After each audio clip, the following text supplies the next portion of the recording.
नुमाइंदा दी voice of UK Titanic की बाकियात देखने के लिए जाने वाले 2 पाकिस्तानियों समेत तमाम अफराद जिंदगी की बाजी हार गए। अफसोसनाक रिपोर्ट के मुताबिक 48 साला शहजादा दाऊद ने बकिंघम यूनिवर्सिटी से LLB जबकि फिलाडेल्फिया यूनिवर्सिटी से आलमी टेक्सटाइल मार्केटिंग में तालीम हासिल की। शहजादा दाऊद और इनके 19 साला बेटे सुलेमान दाऊद को साइंस और दरियाफ्त का शौक टाइटैनिक के मलबे तक ले गया। ख्याल रहे कि आबदोज जून 18 को न्यूफाउंडलैंड के साहिल से तकरीबन 600 किलोमीटर दूर 111 साल कबल गिरफ्तार होने वाले अजीम जहाज टाइटैनिक का मलबा देखने रवाना हुई थी, लेकिन पौने 2 घंटे बाद ही आबदोज का राबिता मुनक़ते हो गया था। बहर ओक़यानुस में टाइटैनिक की बाकियात देखने के लिए जाने वाले 2 पाकिस्तानियों समेत तमाम अफराद जिंदगी की बाजी हार गए। तफसीलात अमरीकी कोस्ट गार्ड ने भी आबदोज में मौजूद मुसाफिरों की हलाकत की तस्दीक करते हुए कहा है कि टाइटैनिक के मलबे के करीब आबदोज का मलबा मिला है, जिसका माहिरीन जायजा ले रहे हैं।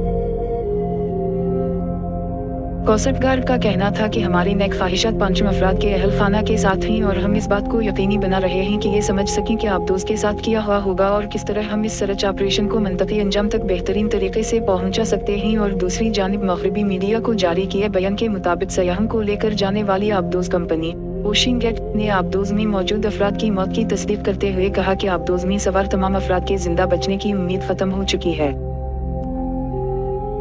ओशिनगेट ने अपने बयान में कहा कि अब हमें यकीन है कि हम आबदोज में सवार हमारे chief executive officer chief executive अफसर स्टाक्टन रश, शहजादा दाऊद, इनके बेटे सुलेमान दाऊद, हेमिश हारडनग और पाल हिंदी नारजीवली को हमेशा के लिए खो चुके हैं। कंपनी का अपने बयान में मजीद कहना था कि आबदोज में सवार अफराद को बचाने का ऑपरेशन खत्म हो चुका है, ताहम लाशों की तलाश जारी रखेंगे मगर ये इल्म नहीं कि कितना वक्त लगेगा।